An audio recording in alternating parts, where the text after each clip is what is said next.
I wonder where Francisco is.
Hi everyone, and welcome to another episode of Text Play, the show where I get to play games with the people behind them.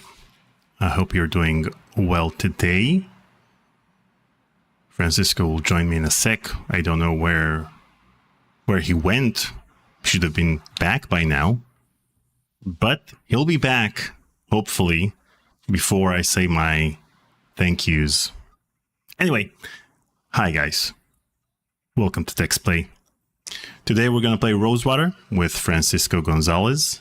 And, you know, I've been avoiding any spoilers and I haven't watched any of the trailers. I played the demo last year around January before my conversation with Francisco to get ready for that conversation. But after that, I tried to avoid any spoilers and any articles about it. So I'm coming in kind of fresh. And I don't remember anything from the demo. So it's going to be great. So we're going to experience this together. And that's what we're going to do today. Thank you guys for joining. I see Ozzy, Zero Cleft, Alan, Bevan Red. Hi. And Tybran, who says, it says he's still alive and he's talking to a different interviewer, cutting it really close unless you're joining that chat too. Hopefully, he did enjoy that chat and that chat is pre-recorded. Anyway, tomorrow we're getting back to Spycraft with Spoonie. He's going to join us for the final part of Spycraft. I think we have like 40 minutes of gameplay left, or 50 minutes. And then in the time left in that live stream, we'll probably play Jackbox Party, or that's what we're going to do. On Sunday, I premiere my conversation with George the Fat Man Sanger, who was in charge of the music for The Seventh Guest and the arrangements for Loom, the best point-and-click adventure game ever. and many other games. Hello, And here I am. wait, where have you been? I'll call you in a sec. Oh, okay. And so on Sunday, I'll premiere my conversation with George the Fat Man Sanger, and that's it. Next Friday, I'm going to continue playing the seventh guest with Anne Vigu, and the Friday after that, Hal Barwood is coming back, and we're going to revisit some of his classics. Up until now, in the text play sessions we played Indiana Jones and the Infernal Machine, but in the upcoming session, we're going to play Indiana Jones and the Infernal Machine for like 20 minutes, and then we're going to play Indiana Jones and the Fate of Atlantis, and then we're going to revisit a few of his other games. Maybe we'll play Yoda Stories, maybe Indiana Jones and his desktop adventures, maybe we'll watch cutscenes from RTX Red Rock. Whatever we can squeeze in those 2 hours, we'll do. And that's it. That's what I have for now. I'm currently editing my conversation with Ali Fragio, who was an animator at Sierra Online. That conversation was recorded last March, but had audio problems. And lately, with the latest version of Adobe Podcast, I've been able to salvage that conversation, along with my conversation with Mark Siebert, who also worked at Sierra, and who was a composer and was the producer of King's Quest VII and Phantasmagoria, and Neil Grandstaff, who was also a composer at Sierra. So that's it. Now, thank you to our Patreon members. Thank you, Patreon members. Thank you to our top 7 coffee donors in the past 7 days. Whitey Wanderer, CJ, Schwex. Stop typing, Francisco.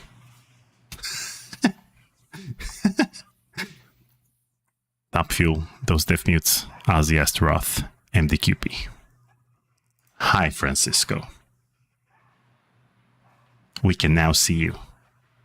Oh, okay. Hi. Hello. Where have you been? We missed. You told me to take. Yeah. No, go ahead. You told me I could take my time, so I took my time having my lunch so that I wouldn't be starving by the end of the stream. Okay. Well done. How are you? Yes, I am typing. I am typing an ATM machine right now on the Discord. There you go. I finished typing. You got your answer. Okay. How are Hi, you? everybody. I'm doing all right. How are you doing? I'm doing great. Well, thank you for joining me for this live stream. It's been, we recorded our conversation in January 2024. It ended up premiering in July or August, like 7 months later.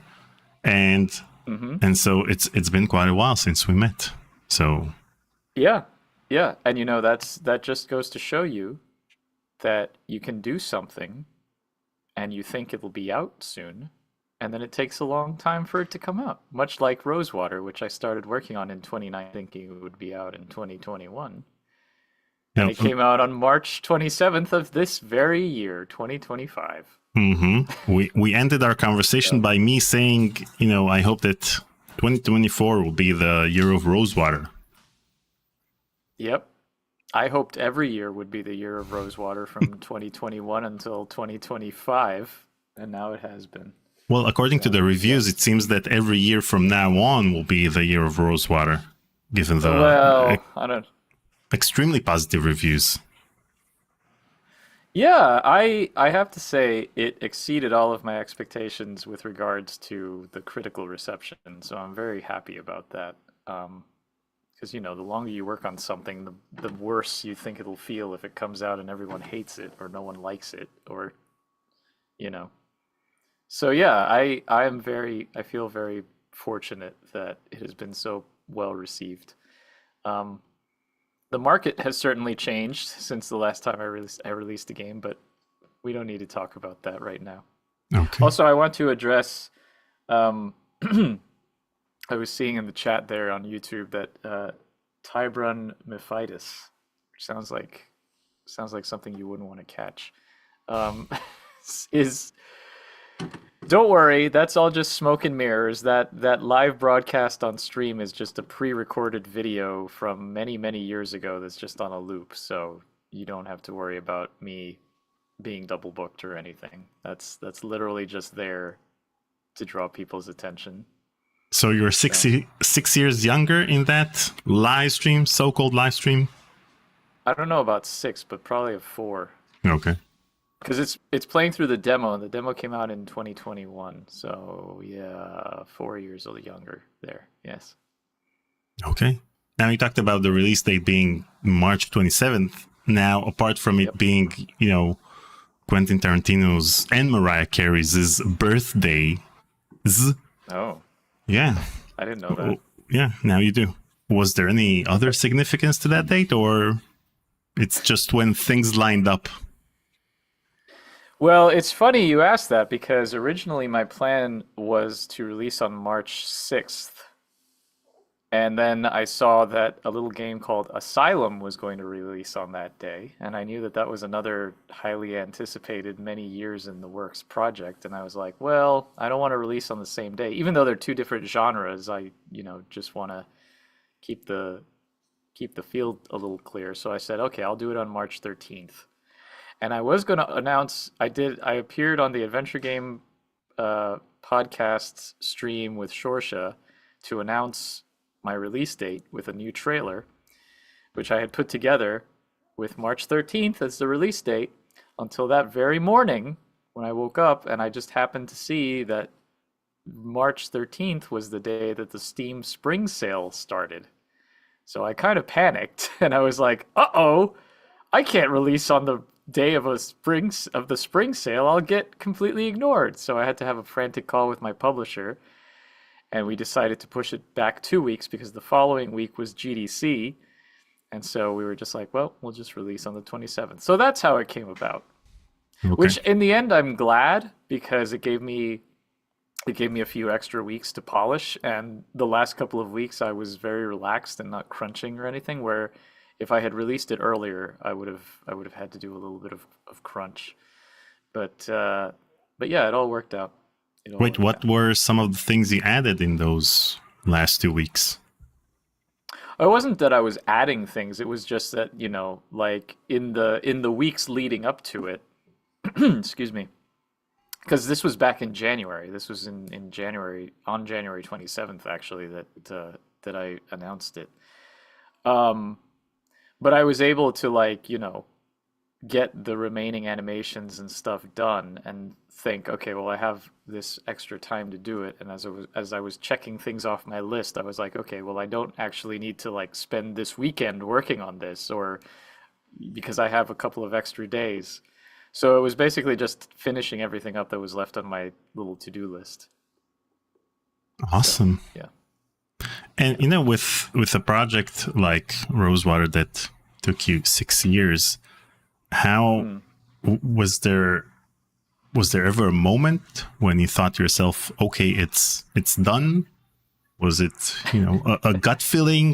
Was it just the publisher telling you, we got to finish it by Q1 2025, Q2 2025, and you just did everything humanly possible to get to that point? Or did you actually feel that you reached a point where you think that Rosewater is done? I mean, there's the famous quote that is a game is never finished, it's only abandoned. Uh, Luckily, my publisher is not the type of publisher that's like, you have to finish by this time. I mean, obviously, it would be preferable if I finished sooner, but like the way it works, it's not like I'm not getting paid while I'm making the game, so it's not like I'm a just perpetual source of having to pay money. So I'm sure that helps them, as well as it helps me not having them breathing down my neck, being like, "Well, you gotta get it out." But I mean, I guess I feel like by the time I got to about 2 weeks before the game was out, I was like, yeah, I think it's done. Because there was definitely a point where I was like, no more changes. I can't change anything else. I can't fix anything else. It's too much. even though there were some changes up until the very last minute that I was still making. But I mean, yeah, it's weird because I was just talking to some fellow developer friends about this the other day. Like, Rosewater is the first of the games I've ever released where it's come out, and I'm just like, okay, it's out. It belongs to the players now. I'm done with it. I don't want to think about it anymore. I don't want to. I mean, I'm planning on going back and adding a developer commentary as an update in Ooh. probably after the summer. Um, but yeah, I just feel like it's complete, and there's nothing that makes me think, oh, I wish I had more time to have done this, or I wish I could have added this or that. It's pretty much exactly or as close to exactly as I envisioned it when I set out to make it. So it took a long time, but I'm satisfied with the end product. I'm actually very proud of the end product, and I think that that comes across based on, how it's been received. I think that the time was worth it. So, yeah. I'll stop Yeah. I'll stop tooting my own horn now. No. Keep tooting your own horn. You've earned Okay. it. And Well, like I'd like like to w- think some way. like we said at the beginning of the live stream, it got overwhelmingly positive reviews, and from Well, players and it'll get critics. it'll get overwhelmingly positive when it hits 500 Steam reviews. So if anyone out there has played Rosewater and not yet left a Steam review, please do because overwhelmingly positive only shows up once you get 500 reviews and are at 95% positive. So Well, I'm there's objectively calling it a ways to go. overwhelmingly positive, not by Steam standards. Okay. You don't need to reach 500 people for it to be overwhelmingly positive. Now, did you get a feeling during the development of this game that it will resonate with people so much? Up to the point where people have been calling it like the best adventure game in recent years or the past decade or so? I mean, that's very kind. The one thing that always worried me about it while I was making it was the genre. I always worried that maybe there would be people who wouldn't get too excited about it because it was a Western, because obviously, as I always said, like Western point and clicks are very rare, and the ones that exist are comedies. But that became less of a concern once it all started coming together, and I realized the focus of the story is like the characters and the just the story and the relationships and everything. And I always thought it was an anomaly that anytime I loaded up the game to test it, I never thought, ugh, I have to play it again. I always enjoyed playing it. Like, even just walking around the town of Rosewater, I just enjoyed it. And I always thought it was fun. And I always had fun playing it. Part of me was like, well, this obviously means that there's some glaring issue with the game completely overlooked that everyone is going to hate. And I'm just going to be blindsided with everyone being like, "Oh, why is it this?" And I'd be like, "Why didn't I see that?"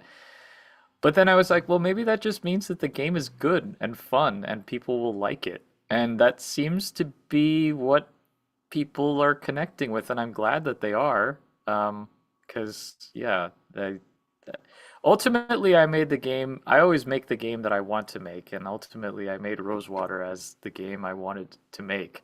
And yeah, I feel like I don't know. I it just it worked out. I always had faith in the project, and I'm glad that I was able to finish it and see it see it to the finish line, and that I didn't die before it came out because that was also a big worry. But we don't we don't need to get into my nonsensical phobias. Also, my Okay. heater is turning on. Okay. On Zoom, you can activate noise cancellation if you want, but regardless, it's fine. Okay, I'll do it. Now, first of all of the good games take 6 years to make. For example, The Dig had a notoriously lengthy production period of 6 years and 4 project leads.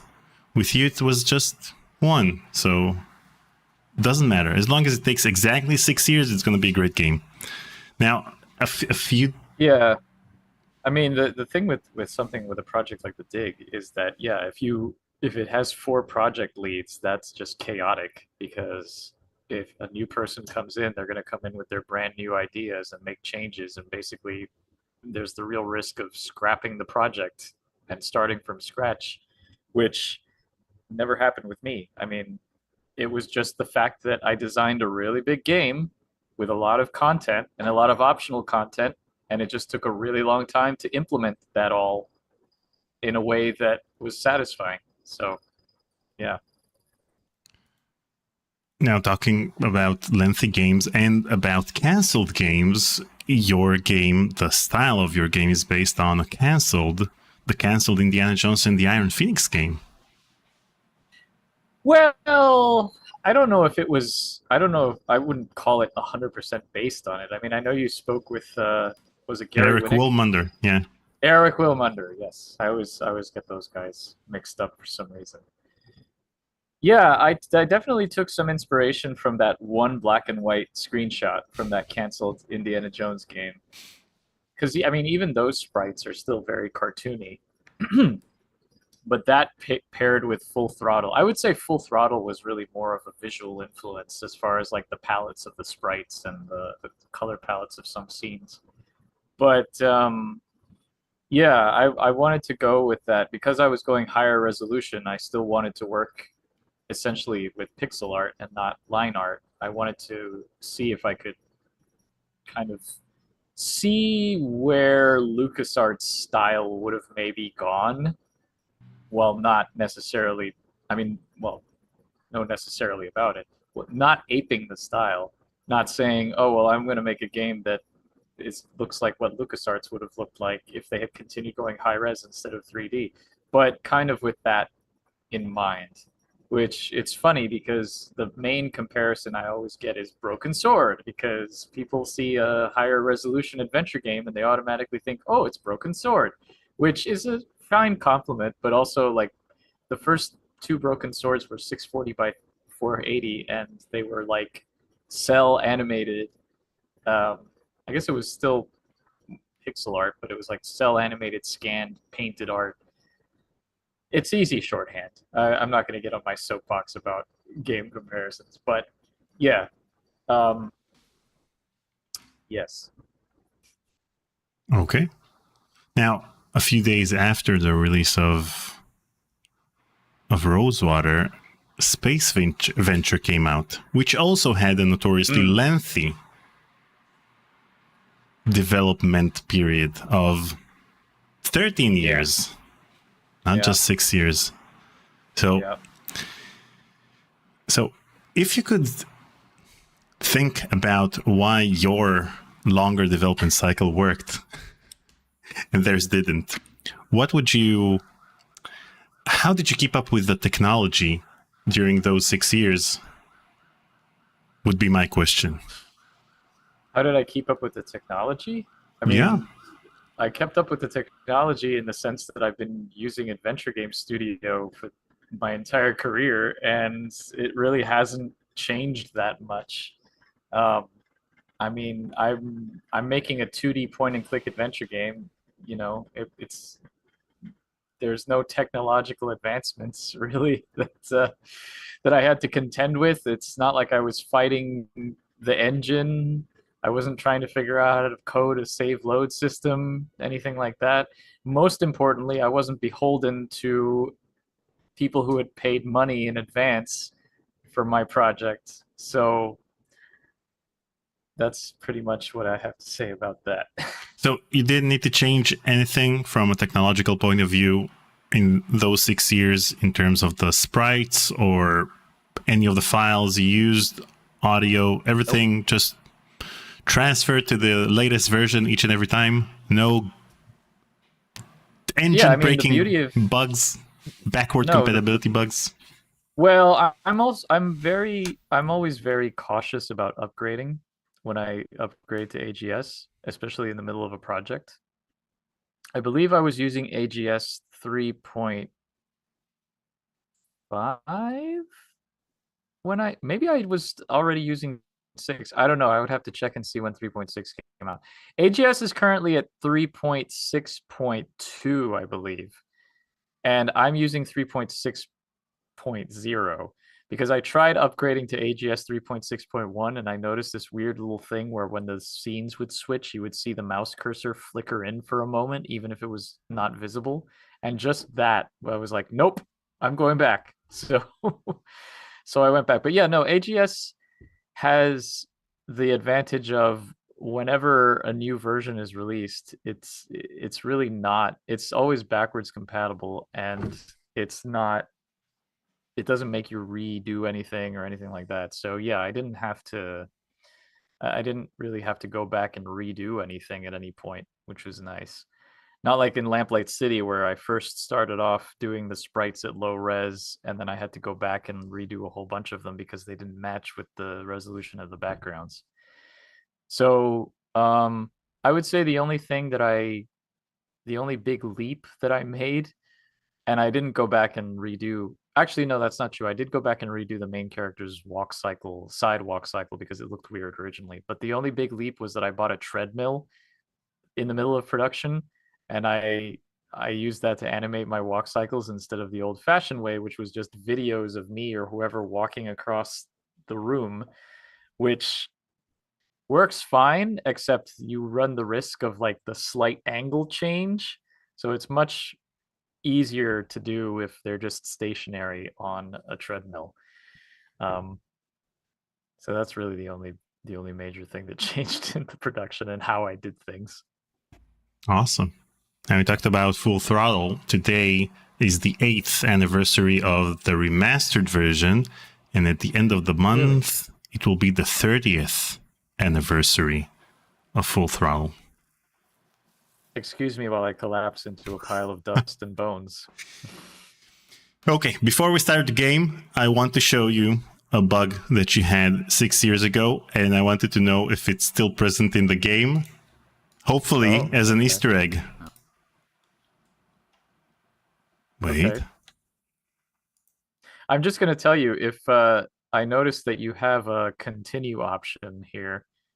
Yeah. If this is the current version of the game and you have save games from any previous versions, they're not going to load. So yeah, we're not going to play any save games. The Okay, continue good. option is only because I collected the new game option earlier today in order to test the audio levels. But other than that, we're good. Wait, let me see if I have the window capture. Window capture. Okay, you'll be able to see it on my screen, on the video stream that's on Zoom. You see my screen? See the screen? Oh, is that the weird bug where they were like, yeah, wow, that was a long time ago. Yeah, that's 6 years ago. Look, I was in my old apartment. Yeah. Was there a heater there? No. I mean, there was, but it wasn't noisy. Okay, let's watch this. Okay. Nope. Interesting things happening here. Yeah. Okay. Okay. I love that I love that the character there is still the placeholder from Shardlight as well. So anyway, is this bug still available, either as an Easter egg or as the original bug? No. Okay. No. Okay. No, you know, actually it's appropriate because this weekend is Easter. There are no Easter eggs in this game. Certainly not anything that I went out of my way to program like I did in Lamplight City. I just couldn't find anything interesting to put in. I mean, when you finish the game, you get access to like voiceover bloopers and things like an art book, but there's no in-game Easter eggs or anything like that. So, sorry. Okay. Okay, so let's start. Do you see my screen? I do. Yeah. Do you hear the sound? I see it moving. No, I see it moving on your screen, but I don't. The sharing window on Zoom, I don't see it moving or hear it there Okay, either. let me reshare the screen. Let me know if this works. Do you hear it now? Yes. Do you see it now? Now I hear it. I do Awesome. see it now. Perfect. Let's play. Hmm.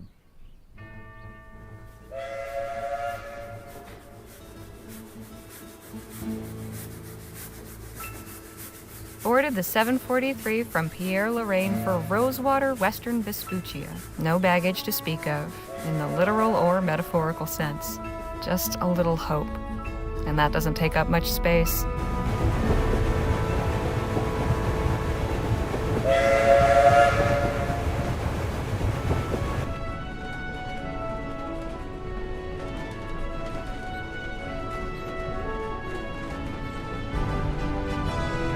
Much has been said about the Western frontier.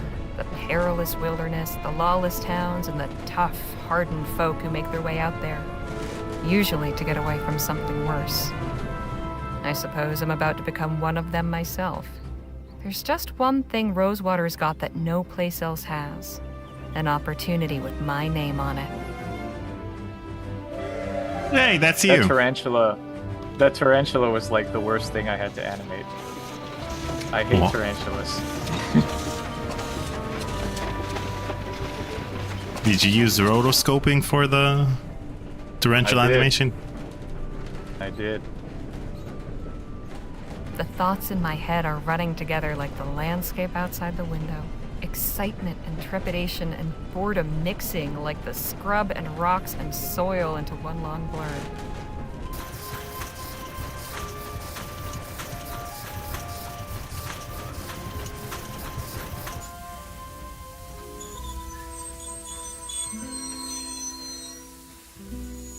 One thing I know, I am ready for a change of scene.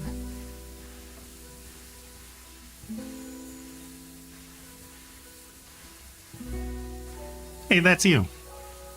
That's me.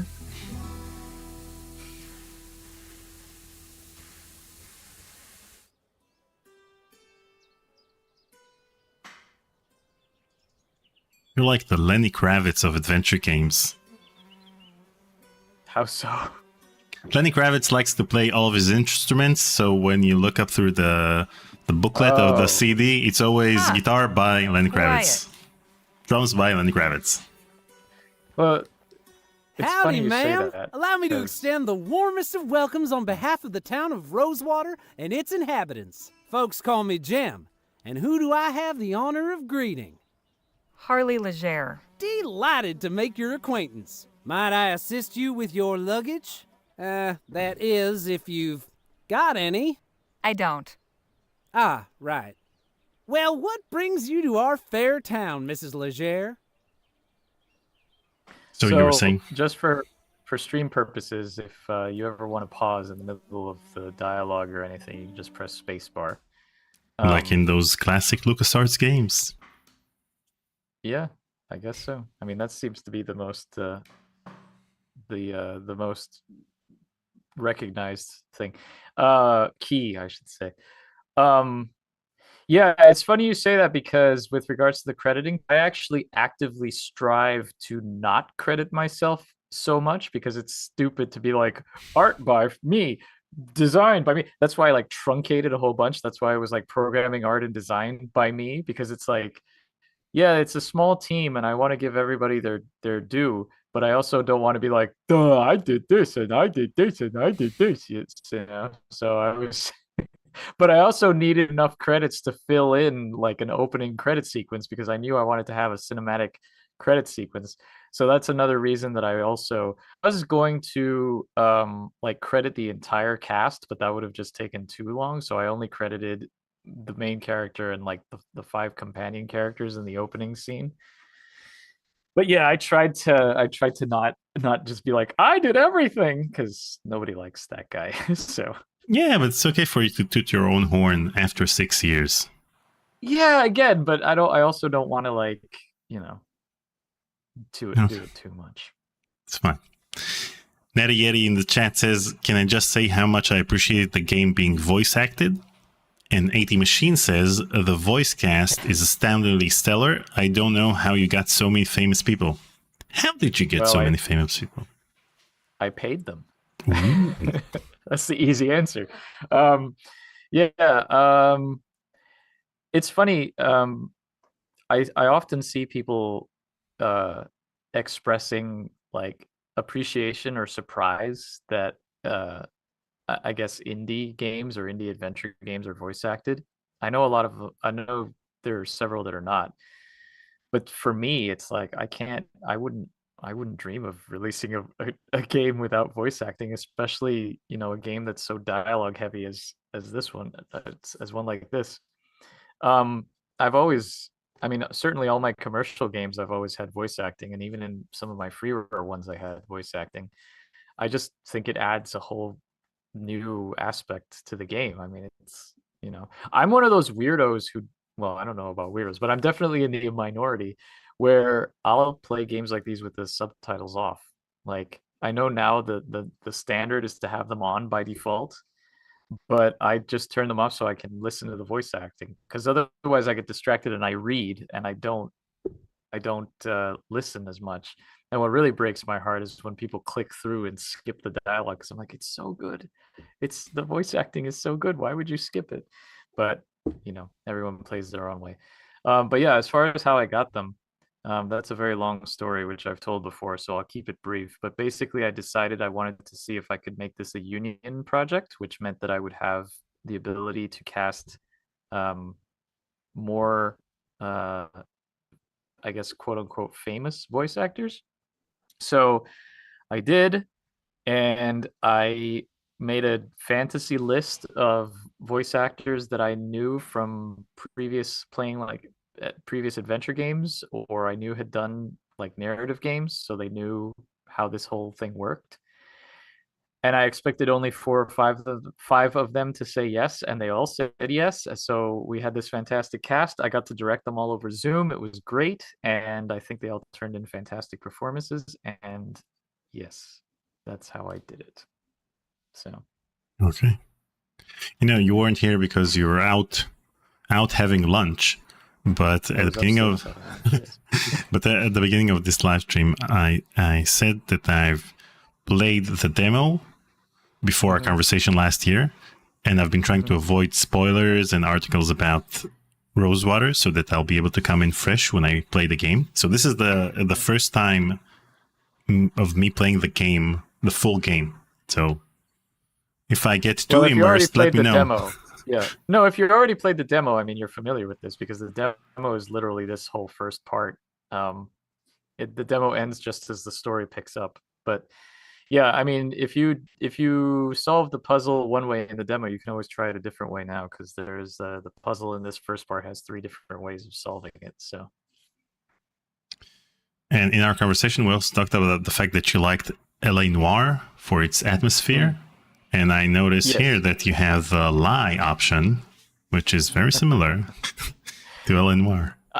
There's not a consistent lie mechanic or anything like that. But more than anything I did, I guess I would say probably one of my bigger influences on this game was Fallout New Vegas, for like the companion specific quests that they had. And one of the things in Fallout New Vegas that a lot of RPGs do that I think is just cool is they'll put their actions or like context in parentheses or brackets. Actually, funny story about that. Originally, you can't really tell because of the font, but the parentheses and the brackets look the same, more or less. But when I say brackets, I mean like square brackets. So I know that some people call parentheses. We Americans call parentheses the curved things, and the square brackets are those. So originally they were all square brackets, and the way that you have to code those in AGS, because AGS considers a square bracket a line break, so for it to display properly, you have to do a little / in front of your bracket so that it displays correctly. So I had all of the hundreds of dialogue options that had those with / bracket. We find out about 2 weeks before release that AGS has a bug where it doesn't recognize translations that have a / or a bracket in front of them. So I had to go through and manually change every instance of those brackets to parentheses. And then one of the guys developing AGS released a patch and was like, oh, I fixed it. And I was like, oh, great, but I'm not going to go back and reset those all back to brackets. So thankfully, the brackets and parentheses look similar enough. But that was a pain that. But you also have to add a / before apostrophes and quotes. So any type of translation that has those also had that particular bug. The bug was only when you had a bracket, because it confused it because it thought it was a line break. Not quotes and everything else was fine. And you don't have to do a / for the parentheses, at least. So okay. But yeah. Okay. Which option did you least choose in your playthroughs of the game? I usually just went with I'm here for a job because it's the quickest one. Miss. And when I was And I'm here testing, about I a was job. just trying to get Planning through on as sticking quickly as around, possible. huh? Say, what line of work are you in? If you must know, I write. There's an opening at the Rosewater Post. Well, best of luck with that. The editor at that place ain't somebody you want to cross. Then we ought to get along fine. I'm sure you will. But as official town greeter, allow me to offer a small caution. Rosewater ain't always such a sleepy little town. Hey! Say, I've just remembered another engagement. This how you welcome new arrivals? I have a mind to give you a thrashing. All right. Shout enough out of to that. Look, I was no choir girl. Shout out to Ivy Dupler, who, in addition to voicing several characters, provided the crying noises for the little kid there. Just like Alexandra Boyd, who voiced Elaine in the Monkey Island series, voiced the kid in The Curse of Monkey Island. It's a very common thing, because child voice actors are very hard to find. And so a lot of times you'll just get a grown woman voicing a child, and sometimes you can really tell, and sometimes But I had the good forgivable. sense not to get caught. Word of advice, kid. Don't pick your mark in broad daylight, especially not at a lawman's doorstep. Go on, beat it, or I really will give you something to cry about. Now, where in the ether is that damn publisher's office? Another thing that may be of interest is, so I remember one of the first sessions with Maya Murphy, who plays Harley. The script was in kind of chronological order because we were recording the voiceover for the demo, and I wanted to make sure that like all of the stuff in the demo was there. So she did this whole first scene, but we actually went back a lot later and re-recorded it after she had been playing the character for a fair amount of time, and she was like, she had really a grasp of the character, because since it's the first scene and the first time you meet Harley, I wanted it wasn't like a huge difference, but it was enough that I was like, yeah, you can tell that you're familiar with this character, and it's really important that you do that. So for any adventure game developers out there that are doing voiceover stuff, I highly recommend leaving your first scene until well into the recording process, because you want the player to, when they hear the character for the first time, you want them to get a sense of the character, and if the voice actor is just figuring it out, it doesn't come across quite as well. So there you go. It's a little tip. Anna Vigu in the chat says Ivy Doppler is amazing. She just transforms into whatever character role that she's playing. Great to see you're playing your game here. It's so complex and beautiful. Well done. Well done. And Nettie Yeti has a question. looking at Steam, it says the game also has German subtitles. How did you choose the language? How was the process of adding it? Or what was the process of adding it like? Asking as a former freelance translator. So the reason it's in German is because my publisher, Application Systems Heidelberg, is based in Germany, and so they do the translation in-house. We wanted to do other languages, but this game has 170,000 words, so unfortunately it wasn't in the budget. But basically, the way that Adventure Game Studio handles translation is not ideal.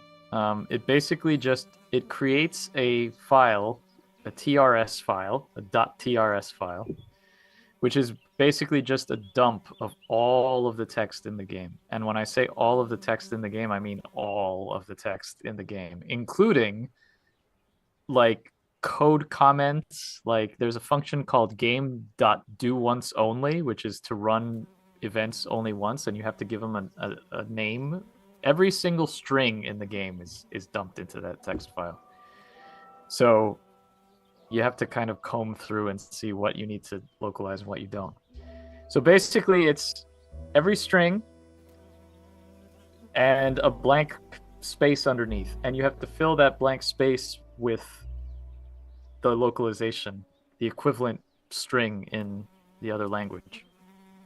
And you basically have to do that for every single line of text in the game. And then you compile a .tra file for any language you might have. And that's how you do it. And it is as much of a pain in the ass as it sounds like, because if you make any little change to any string, like even adding a space or a comma, then it no longer matches, and you have to update it, and then it gets pushed to the bottom of the file.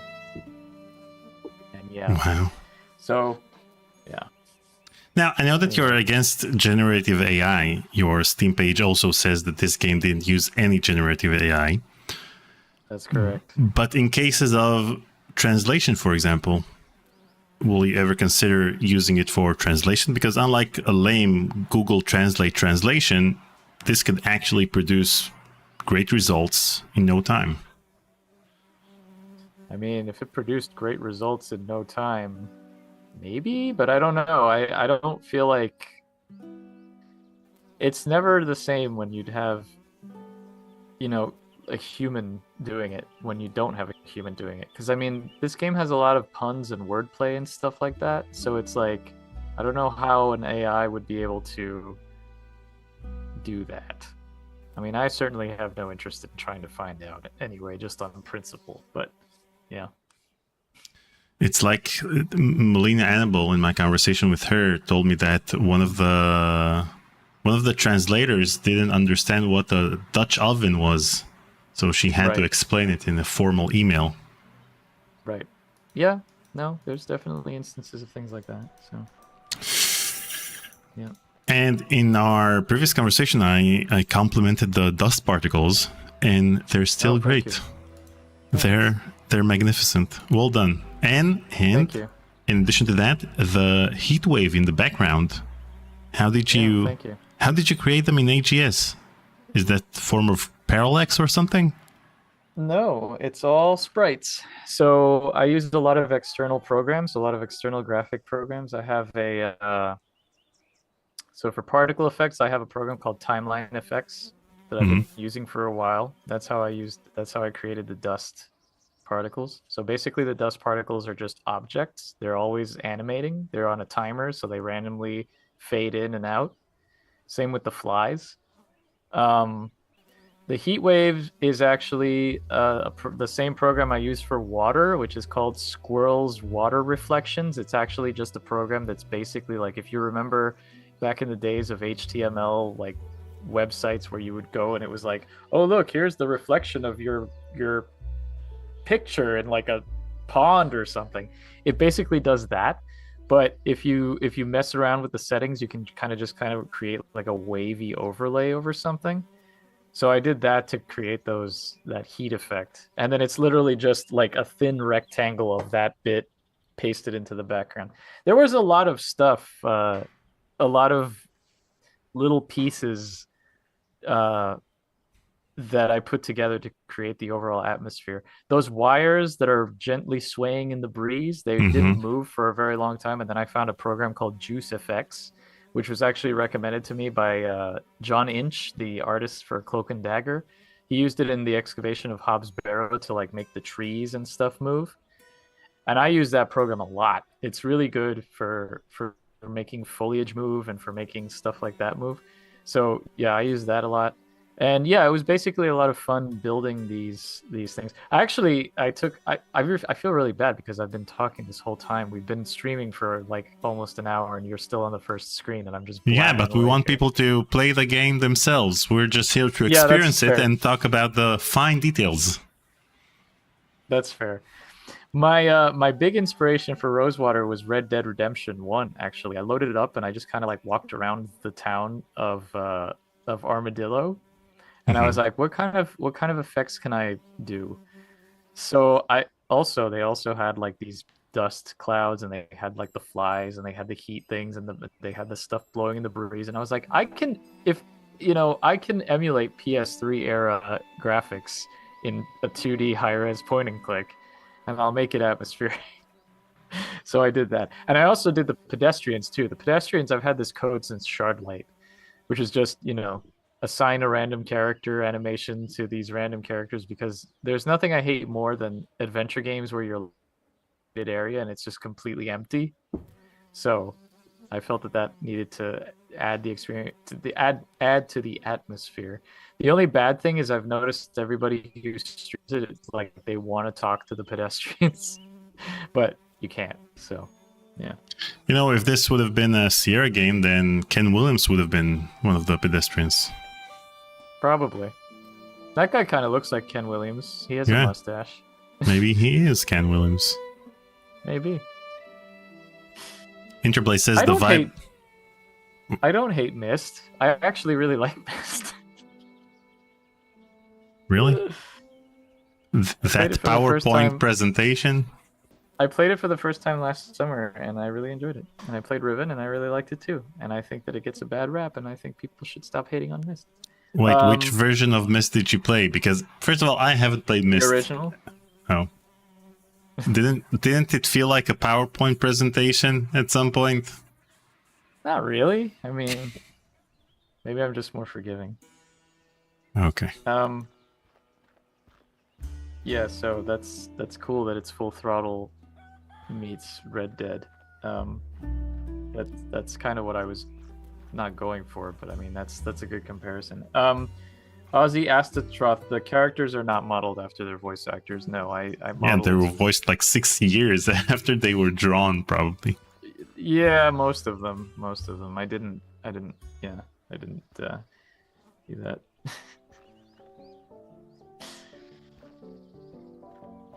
This also reminds me of Outlaws. Outlaws also celebrated its anniversary 2 weeks ago. Yeah, I never played that one. You never played Outlaws? Nope. And I know that in a weird coincidence of fate, in the opening cutscene when he goes into town, he's getting Rosewater for his wife. So. Max asks, Daniel, are you Romanian? I'm as Romanian as it gets. No, I'm actually Romanian. I'm not kidding. You are? Yeah. Oh. You just happen to live in Israel. Yeah, I was born in Bucharest and moved here after the Ceausescu regime was way too much for my parents to bear, so we moved. Well, in that case...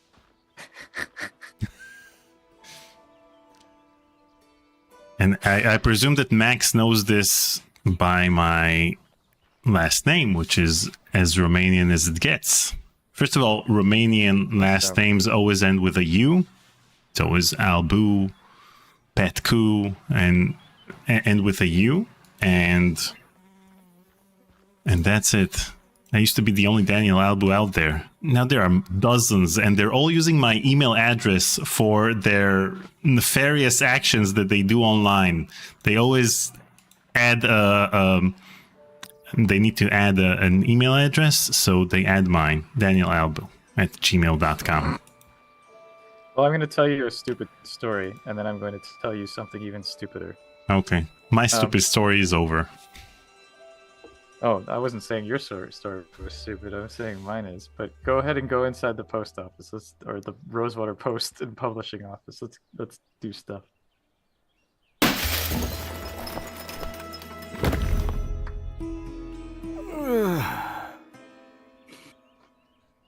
So this is like Zach McCracken when he tries to enter his apartment and then they throw the stale bread at him from the second floor. Do you remember that? Forgot about that. Yeah. Holy hell! Are you all right, mister? Actually, this scene was inspired by the movie Three Billboards Outside Ebbing, Missouri, where Sam Rockwell's character goes into the newspaper's office, goes up to the second floor and throws the guy out the window, and he rolls down the slanted roof and falls on the pavement outside. So you based that on that Funnily video enough, clip? I did. That was the first thing. You're not going to be able to see it because of this green screen. No. That was the move it next to your face and then it will be visible. The first thing I ever drew in my design document. Here you can see. Hold on, let me turn off my green screen real quick, just so I can show it to you. Background and effects. Here we go. Okay, you see this here? That was the first thing I ever drew. There's the storyboard. You see there? Harley goes up to the door. We pan up. A guy flies out the window, falls down. Blam! Defenestration. Wow. That is page 1 of my notebook. This is a map of the town of Rosewater. You can see here that I drew for myself. So yeah, that's literally the first thing when I was like, I'm gonna do cinematic close-ups and thought to do. So now you know. This is awesome. Oh, and knowing is half the battle. Is it dated? Does it have a date on it? Like when you drew that? No, but it was probably like September or October of 2019, because that's when I started putting down ideas. And you just heard of some weird flu that's starting in China, and you thought to yourself, that's got to be nothing. Let me focus on the Rosewater map instead. That's right. Don't you move. I'll fetch the doctor to have a look at you.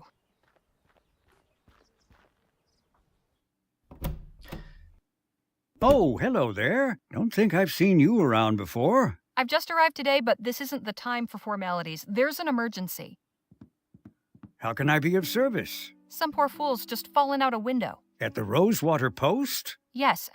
How did you... Sounds like Joni's in a mood again. Let's go.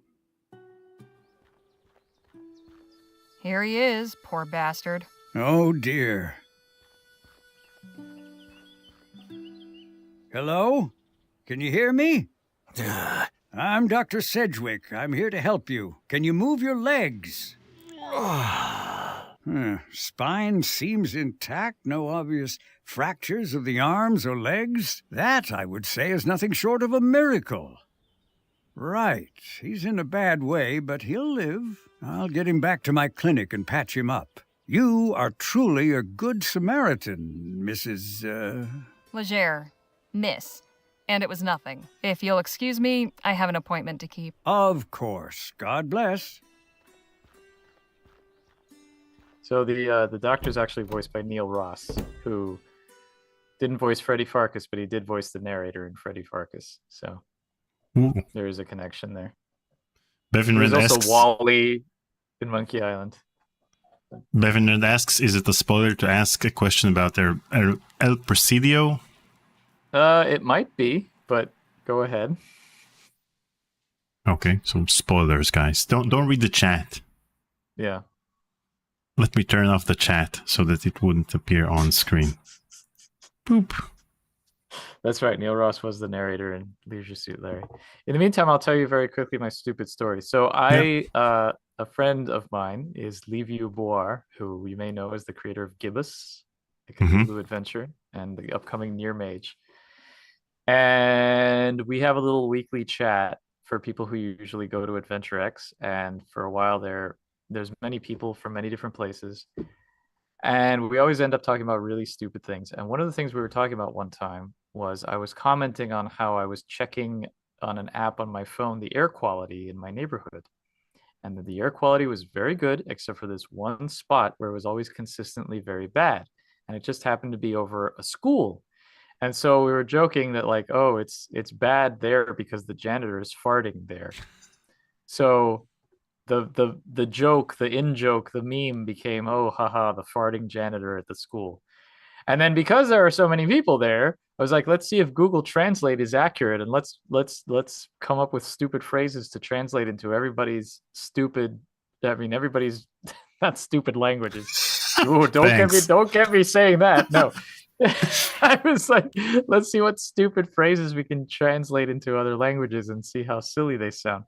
So I'm going to say to you, and let me listen to it again so I get the pronunciation right.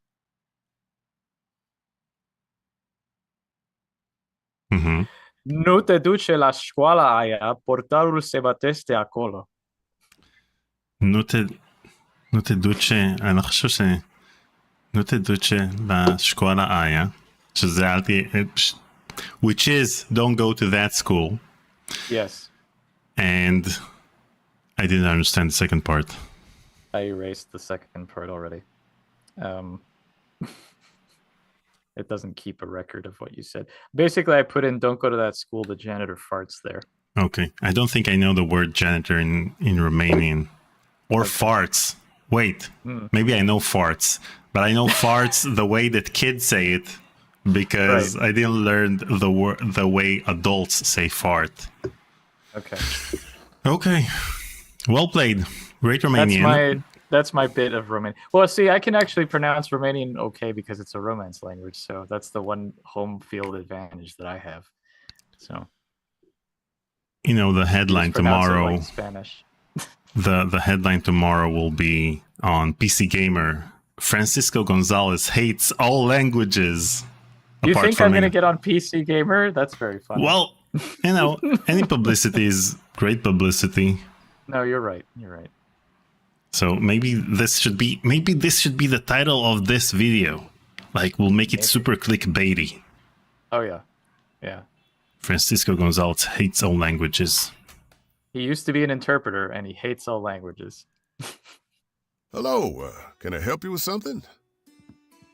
Max asks, Daniel, what's your favorite food? My favorite Romanian food is salmale, which is cabbage filled with meat. Ground meat. Ah, yes, you must be Miss Leger. I believe you and Joni exchanged some correspondence on the matter already, yes? Yep, got the letter right here. May I see it, please?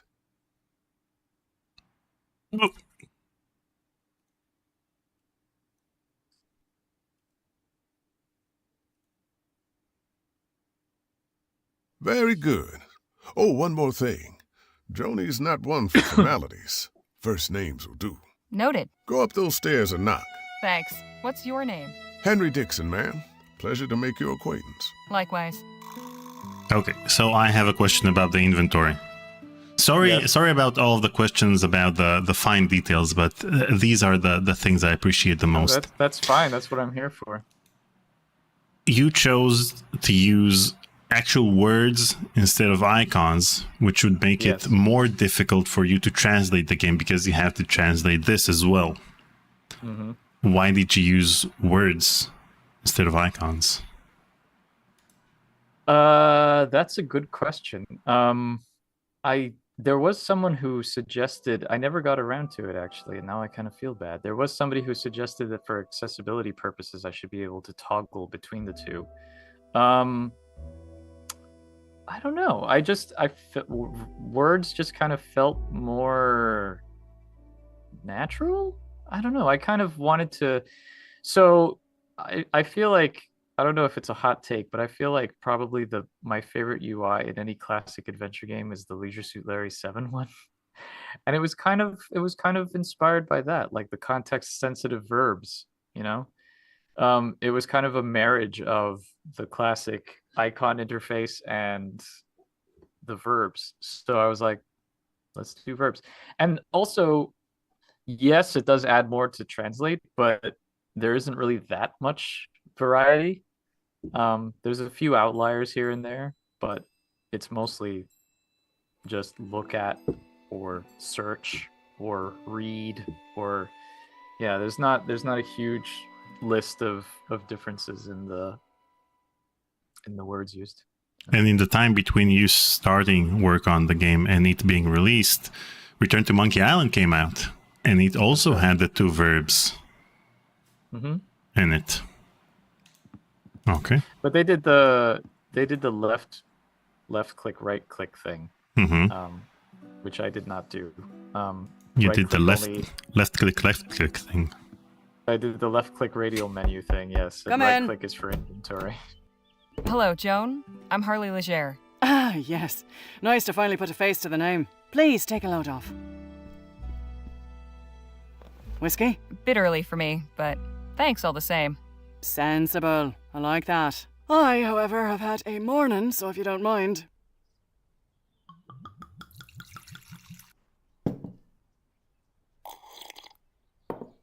Say, have we met before? Something about you seems familiar. I don't believe so, no. Well, let's get down to the meat and potatoes, shall we? If you're going to join our little family here, I'd like to know more about you. So given the fact that we just opened the door, I have to ask you, what's up with the door animations? You mean? I mean, usually in 3D games, door animations are problematic because you have to deal with the fact that it's a 3D object that's supposed to be in your way, and then when it opens, then you're able to pass through a small gap as it opens up. Wait a second. Oh my god. Zero Clef tipped $5. Hello Francisco. What's the biggest lesson you learned during the development of Rosewater that you'll apply on your next project? Yeah. Oh wow. Thank you, Zero Cleft. What a proper question. What a nice accent. What's the biggest lesson I learned on development of Rosewater that I will apply to my next project? Don't scope so big. I don't have another 6-year game in me, I don't think. So going forward, my games are going to be much shorter, linear. I think I got this whole like branching thing out of my system. So yeah, if I take another 6 years to make my next adventure game, I'll be almost 50 years old by the time it comes out. So I don't foresee that happening.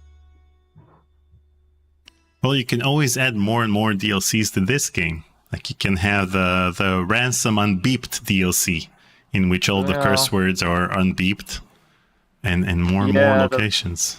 It's tough to add DLC to adventure game studio games because adding any new content usually invalidates save games, and this is a game where I feel like a lot of people will have a lot of saves, and I don't want to run the risk of making them angry. So yeah.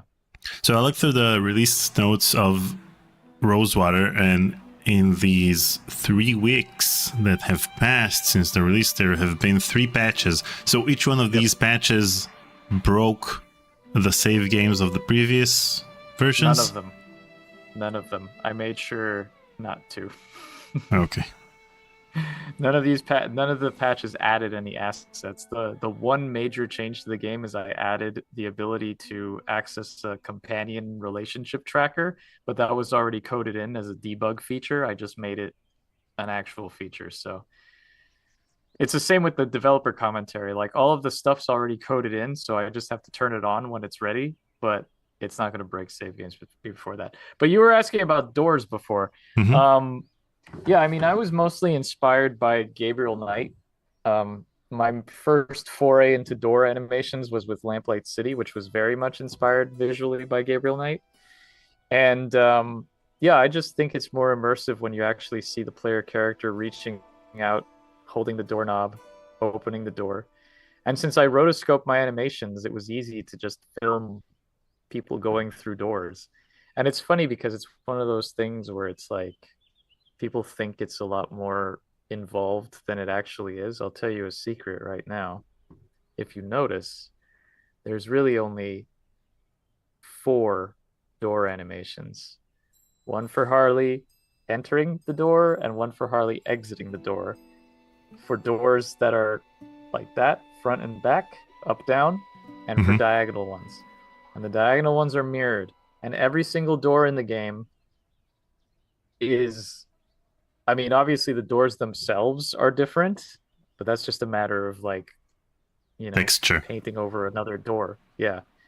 But every diagonal door is placed at the exact same angles, so it's just the same animation reused anytime there's a door. So that's how you do it. It's called working smart, not hard. Yeah, and when you flip her horizontally, then it doesn't appear like she's flipped. Exactly, because it's a symmetrical sprite. So That's the That's one how you thing get that away with bothered it. me about Return to Monkey Island. There's one character, I don't remember which, that has a t-shirt with a writing on it, and when it flips, then the t-shirt writing is also mirrored, so it's weird. Yeah.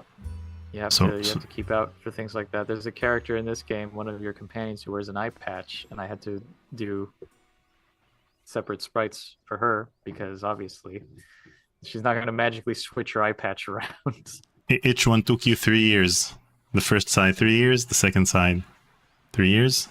That's what you spent your last 6 years on. Well, it all No. started in New Britannia back in the winter of '05.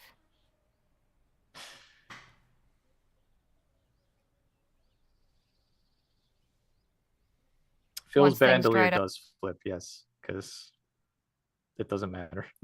Up in Pierre, I sent in my sample after seeing your ad. I got your response and hopped on the first train to Rosewater.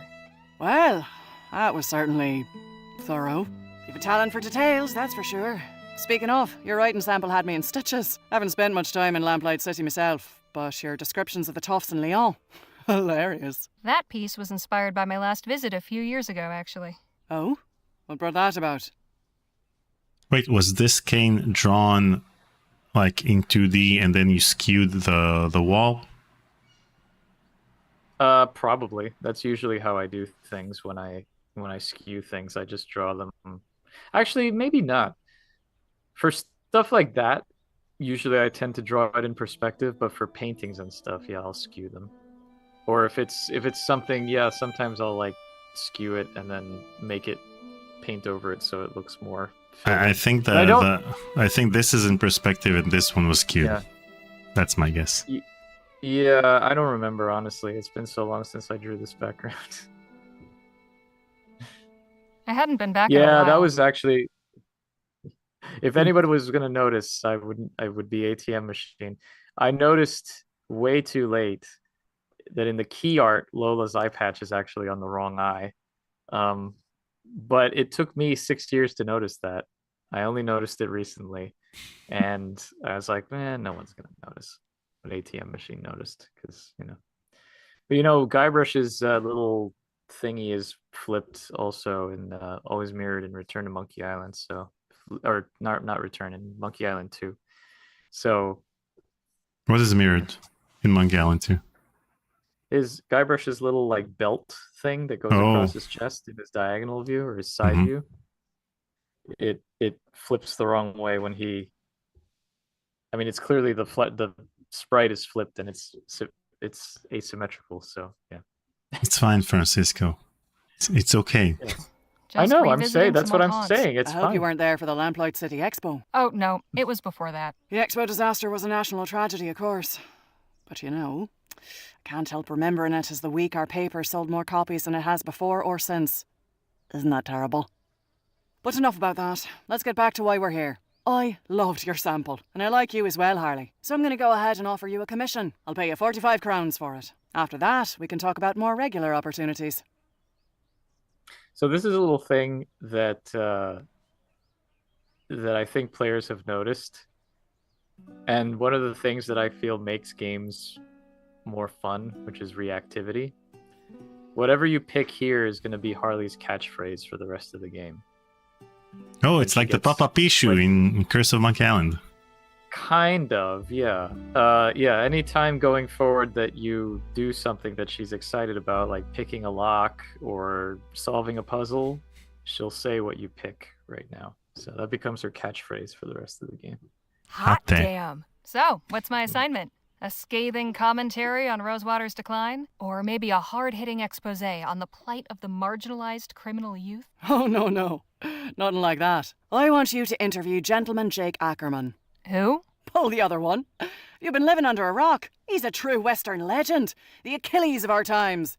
We've got a real opportunity here. Star like that landing in our little town. I'd like something in the vein of your sample. Acerbic and mordant. But maybe not quite so acerbic. So, a puff piece. Good, you're paying attention. I want you to make Rosewater look good too. Show me a real frontier hero in a real frontier town. Where can I find this Jake fellow? He's taking rooms at the Jack of Diamonds just down the road. And his show is opening today at the Opera House. So he should be around for an interview. I don't know how you're situated here, but you're welcome to use the typewriter in the office. I only write longhand, but I'd certainly be grateful for a quiet place to work. Longhand. How charming. Now, if you have any questions before you go, by all means, ask. Now, you mentioned that there aren't any Easter eggs in the game, so I can't ask you whether or not players who played the game found all of them, but I will ask if fans of the game and of Lamplight City noticed all of the connections between Lamplight City and this game. I mean, I'm pretty sure. I don't know. No one's actually... I haven't seen anyone comment anywhere, but I hope they did. Okay. So that's still a TBD. So, who was the man that went out your window? Not another writer, I hope. Oh, God, no. You're the only applicant we've had. Don't worry about him. Just a rabble-rouser with an axe to grind. Thought he could burst in here railing about my journalistic integrity. Most folks stick to writing letters to the editor. I tried to calm him down, but... well, it didn't go that way. I see.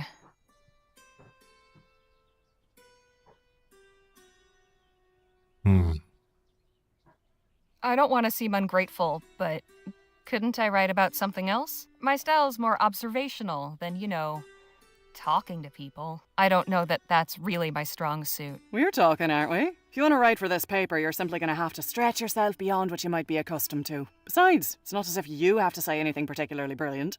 Just get your subject talking and take notes. Finish this assignment, and maybe the next one will be more to your liking. Lalolana says, on my computer everything moves so slow, so I couldn't play it. What are the minimum requirements? What computer are you playing on? Because, yeah, I mean, AGS is... It's... admittedly, it's not optimized for higher resolution games.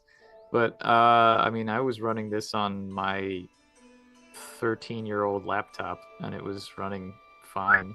But I'm sorry, Lalolana, that it doesn't run.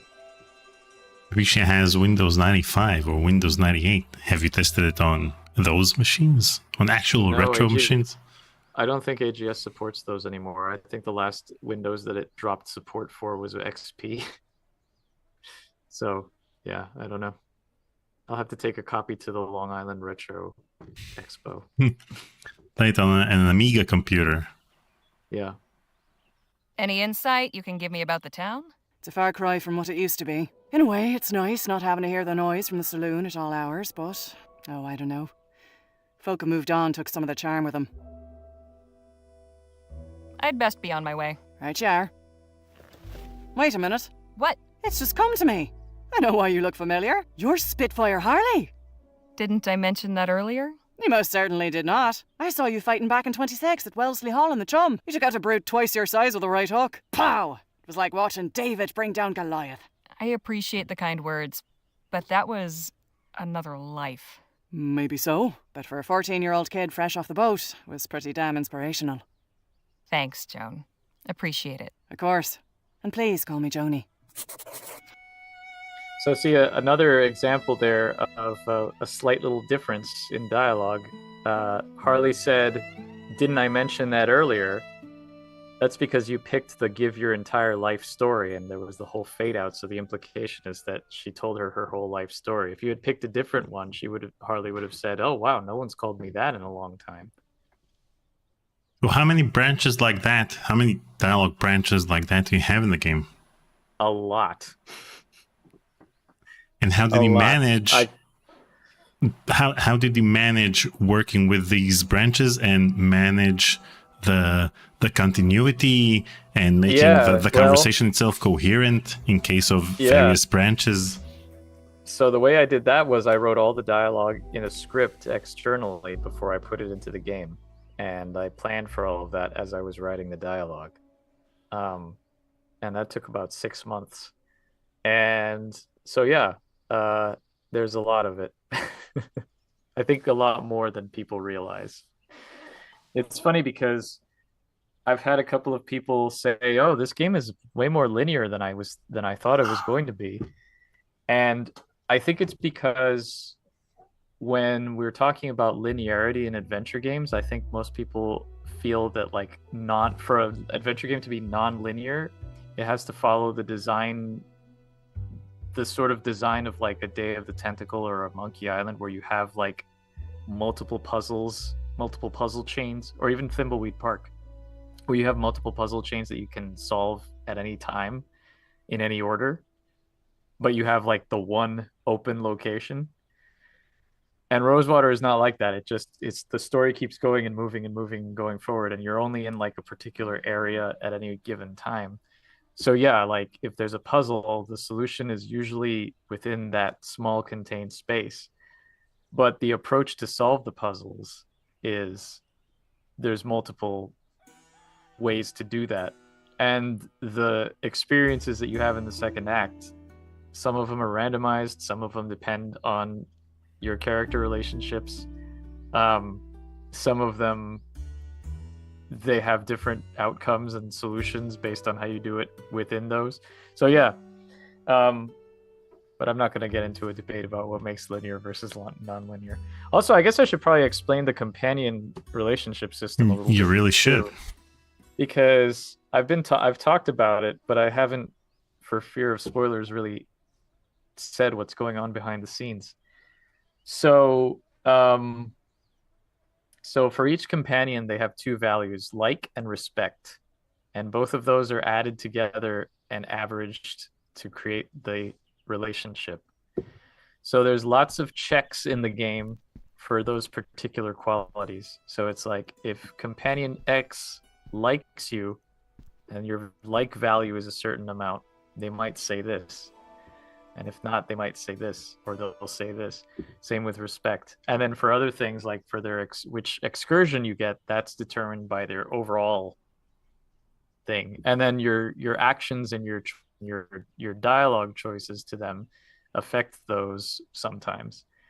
So why don't we go on, and I'll talk a little bit about that when we meet Danny.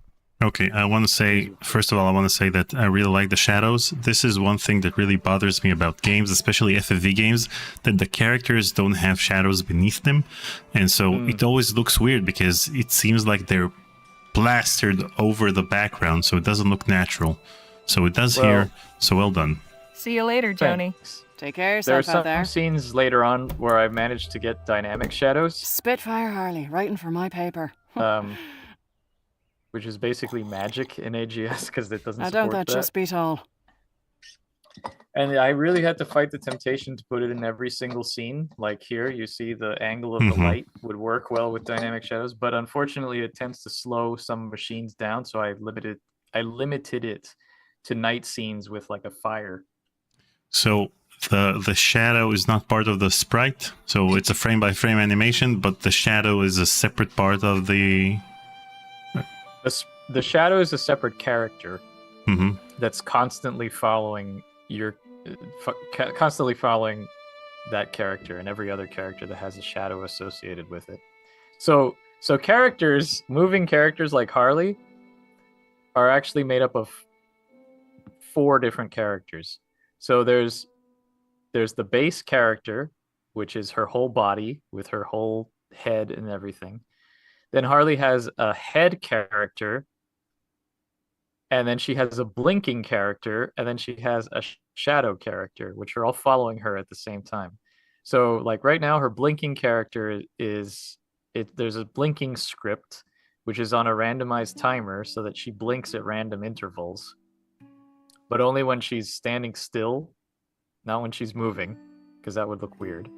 Her shadow also follows her, and her shadow has different frames so that it looks like it's moving along, like it's getting wider and smaller as she steps. So like if you walk her along, you can see that happening. Mm-hmm. So that's tied to what frame she's on. So then when you talk to somebody, she goes into conversation mode, which is her body view gets switched to a headless view, and then her head character appears. And that's so she can have different facial expressions and body animations and stuff. So yeah, pretty much every character that, certainly the companion characters, all have that many characters on them. So yeah. So did you ever use Adobe Flash? No. Okay. No, I haven't used Flash since like 2001. Yeah, but I'm not talking about nowadays. Did you ever use it? Did I ever? Yeah. Yes, I have used it. Okay, before, so this is a very similar concept to movie clips. Like each and every one of them has its own timeline, animation timeline that's not related to anything else. So you have the blinking, which has its own timeline, and then you can place the eyes, the blinking eyes, over the facial, the face itself, and then you can have an animation timeline for that one.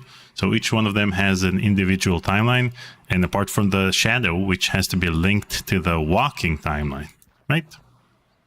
I didn't use Flash enough to remember that. Sorry, but yeah, I mean, AGS doesn't natively support layered sprites, which would help. So you kind of have to do it yourself with just a bunch of characters. It would be nicer if you could just assign a view to a character and then just say, well, put this over the other over the character. It would make it way easier, but it's hacky. But you know. So yeah, go ahead and go over to the saloon. The saloon or the sheriff? To the left. No, we don't need to talk to the sheriff. You actually never need to talk to the sheriff or the doctor. It's entirely possible to play through this. Was your meeting satisfactory, ma'am? Quite so. Did you find any of those butterscotch sweets I asked for? Afraid not. Only taffy and some peppermints. Pity. This place seems to lack even the smallest of pleasures. Shall we? So those two are played by Roger Clark and Amelia Tyler, who you might recognize as Arthur Morgan from Red Dead 2 and the narrator from Baldur's Gate 3. Well played. Well played and well acted. Yes.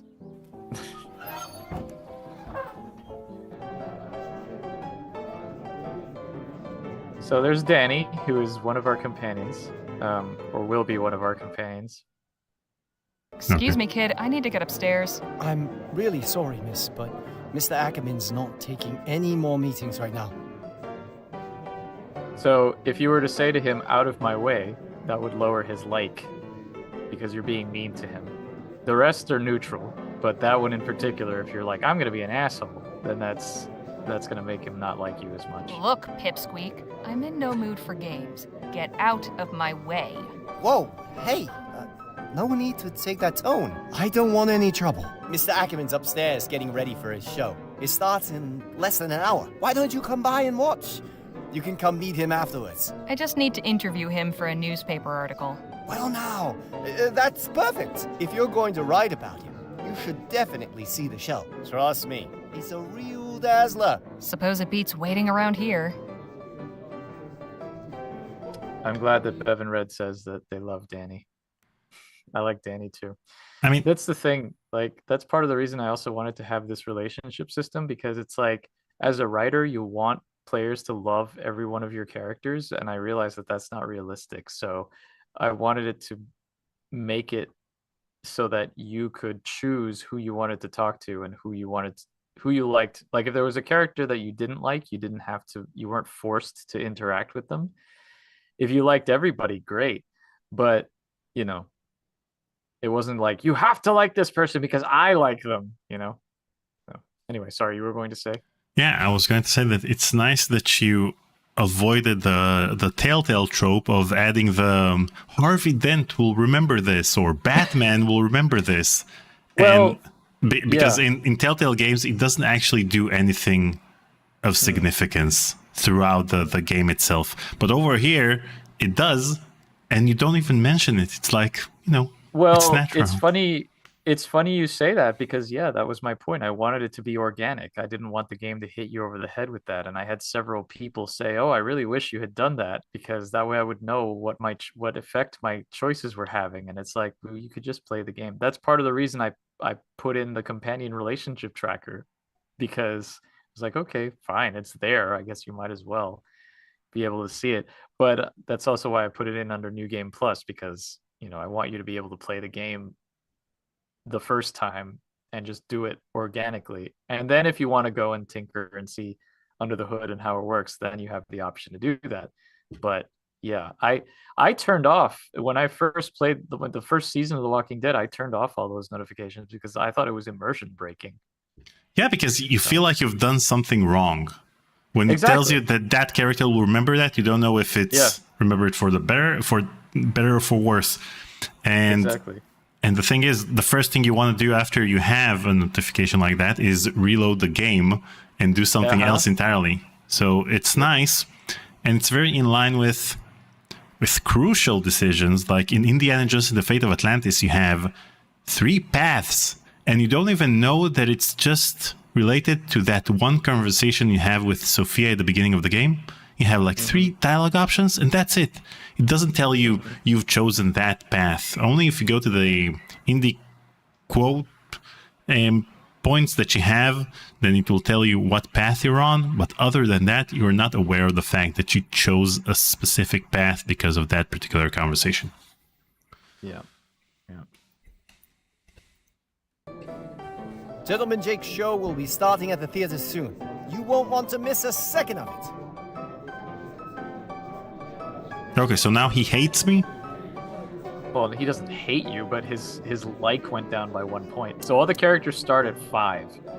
So if his like went down, that means now his total relationship with you is 4.5. I should have that for live streams as well. So for example, when I played Disco Elysium on stream and said that the game was very talkative and sometimes boring to watch and listen to, then I got hateful comments. So maybe my likes dropped. I could have used the meter like that. Yeah. Gentleman Jake's show will be starting at the theater soon. You won't want to miss a second of it. Okay, what should I do next? Well, we should probably get through the demo, so the demo section. So just go outside and we can just take the easy way into the theater, which is just punching out the kid. We don't have time to solve puzzles.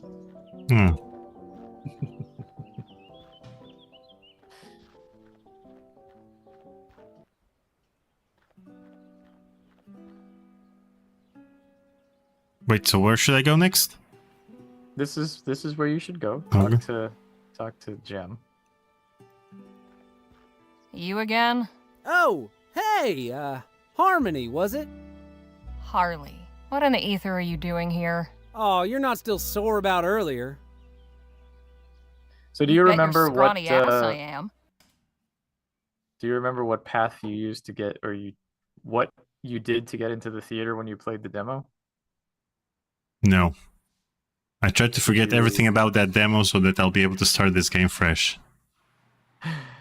Well, you could have either punched him, or you could have taken him up on the quest to get his watch back. Let's punch him. Okay. Look, right. Nothing personal. My brother and me are just doing our best to get by. ZeroClef says that the minimum specs for the game is Pentium or higher. That makes sense. And I don't know how I figured out the minimum specs. I think I just copied them over from other AGS games. wait, doesn't AGS have minimum specs? And the minimum specs would probably be... Yeah, anything from like 2000 or later should be fine.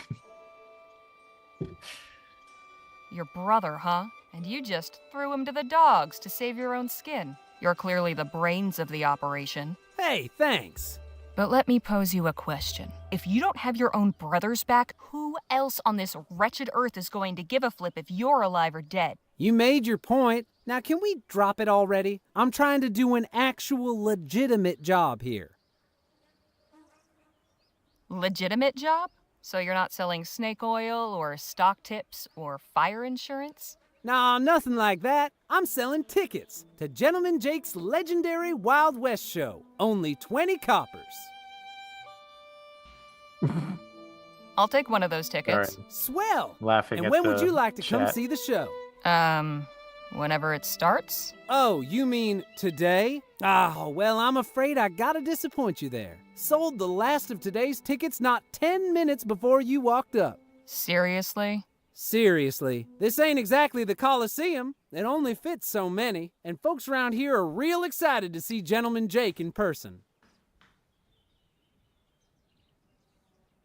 All right, look. I don't need to see some yahoo firing off his pea shooter. I just want to talk to this Jake fellow. And I'm sure Gentleman Jake would be happy to meet you if you had a ticket to get in. Course, I might be able to sneak you in quiet-like, but I'd be putting my job on the line, and I can't afford to lose it now. After all, I have my little brother to look after. Just tell me what you want. Only a small favor. Spit it out. Just help me retrieve something. A small item of great personal value. It's only my pa's pocket watch. Family heirloom, you see. What happened to it? It was stolen is what? By that one-eyed scalawag Lola Johnson. Probably stashed it away in the old smithy. She's been squatting in there for weeks now. What movies did you watch to get the lingo right? Not many. I just I found a website with Old West 19th century slang, and just kind of went from there. So you can just pick the last one. You expect a favor after that crap you pulled? Hey, I thought we moved past that. Think again. Let me in, or you're going to be sorry. Aw, come on. It's really not a big deal. It'll take you 2 seconds. So see, there's another little example there, because I believe you picked the option where you said I'm not sore about earlier. Mm-hmm. When you said I think you taught your little brother, I think I taught your brother a lesson. Mm-hmm. Since you picked that, when you said, oh, you know, you think you're getting that after that crap you pulled, that's why he said, oh, I thought we had moved past that, because you said, oh yeah, I forgive you. Whereas if you had said, no, I'm still sore, he wouldn't have said that, because you still established that you were still angry. So there you go. There's more of that. Wow, and you remember all of this even after 6 years. This section in particular, I did. There's actually another fun one. If you give him the bribe before you punch him, you get a little extra bit of dialogue too. Ooh. So offer bribe? Yeah. You said you and your brother needed money. How about 2 crowns? Well, now, that's mighty kind of you. But this don't change the deal. Why, you little bastard. You want in, you gotta do me that favor. So this was kind of as a more of an incentive to justify the punching. So go ahead and punch him. Not interested. This is like Greedo shoots first. You can keep those crowns to pay the doctor. See? Yeah. There you go. Keep those crowns to pay the doctor. Ladies and gentlemen, boys and girls of all ages, are you ready for some thrills? Are you ready for some excitement? Are you ready for some fun? So here, I can throw in a little commentary here. Yeah. So this is interesting because this Wild West show, I was like, okay, I want to have a Wild West show because that's just charming and part of the atmosphere. But this served for a few purposes. One of them was introducing the concept of time dialogues, to be like, hey, there's gonna be situations where you have time dialogues, but I wanted to do it in a low stakes situation to introduce the player to it. So they didn't get choice paralysis. There is an option in the accessibility to extend the timers too. So, you know, I know that Space Quest Historian has a thing about timed dialogues, which I understand. But anyway, this was an interesting challenge. I don't have it in this notebook. I have it in another notebook because this was like, all right, I want to introduce Jake, but I need to find an interesting way to introduce him. And how do I do that? Because I want to find a way that's like amusing and just you get a sense of his character right away. And I thought about, you were asking about movies. I thought about what is like a classic character that gets introduced without any dialogue and you know 100% what that character is like just from seeing it. And I thought about Pirates of the Caribbean.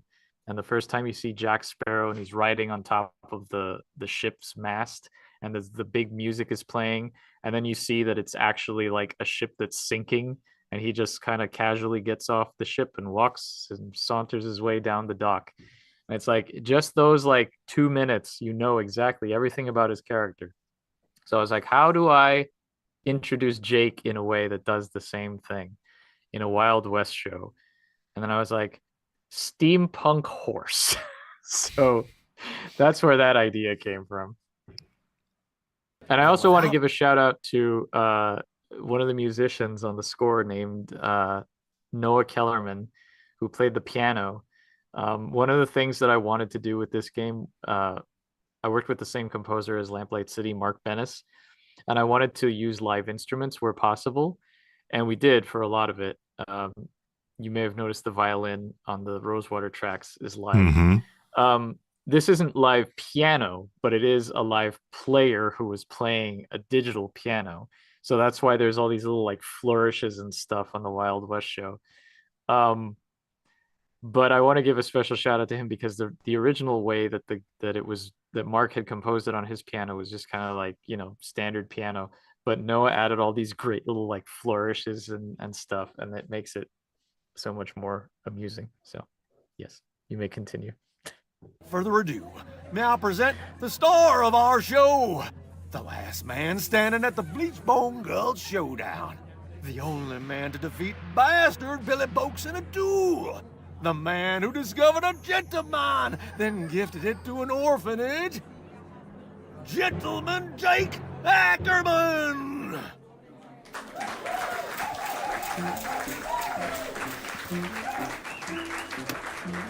Yahoo!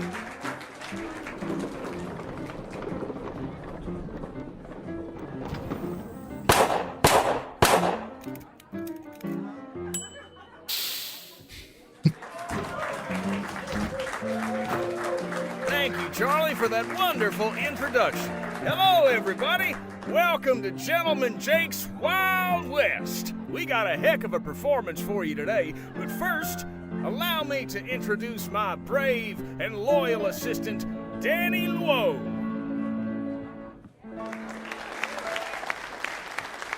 Now let's get this show on the road. And that, ladies and gentlemen, is how you rope a steer. Keep it going, Danny. Wait, did you rotoscope that animation as well? The one with the lasso around him? I did, but I didn't do it. I found someone on YouTube that was doing a lasso demonstration, and I rotoscoped them doing it. Shout out to random YouTube guy. Maybe you'll lasso yourself one someday.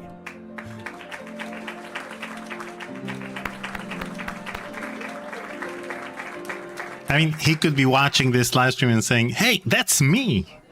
The sun beat Maybe. down I mean, upon them. I'd be impressed as the if they duelist recognized stood his hip and movements, but stared. sure. But Billy Boakes had never fought somebody so prepared. Jake drew his gun, and bang! The bastard crashed down with a thud. The legendary foe lay dead, defeated, in the mud.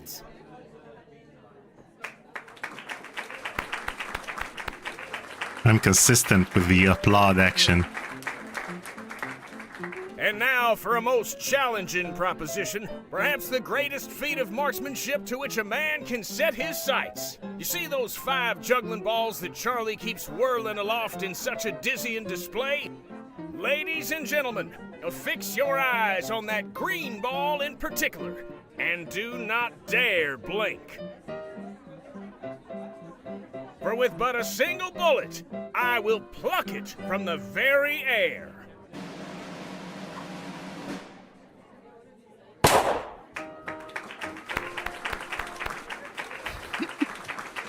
So if you heckle more than once, he calls you out on it later, and then you have Calls the me out opportunity to. on what? If you of heckling, he's like, "Wait a minute, that heckler at the show, was that you?" And then you can be like, "Yes, it was," or "No, what are you talking about?" And that also affects your relationship with Jake. So I can choose heckle, and then it would say Harvey Dent will remember that. Yeah, ladies and exactly. gentlemen, is If our it was a show. different game. Thank you all so much.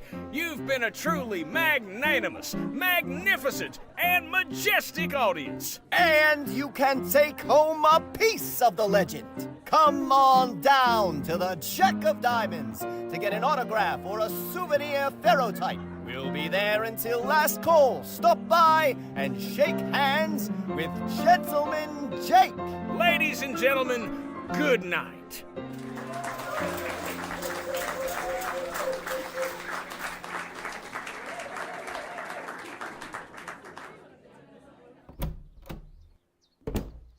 Howdy, ma'am. Are you Harley Legere? Who's asking? I'm Sheriff Gamble. A moment of your time. What's the problem? Well, this young man tells me you're responsible for the condition of his brother over there. Yeah, what of it? Listen, I know these two can be ornery, but I can't stand by while folks take the law into their own fists, as it were. Does this mean I'm under arrest? Afraid so. Come with me to the station, if you wouldn't mind. 2 assaults in one day. Is it a full moon or something? For what it's worth, I'm glad somebody finally put Jim in his place. But that's all I'll say on the matter. Do keep your hands to yourselves in there, ladies.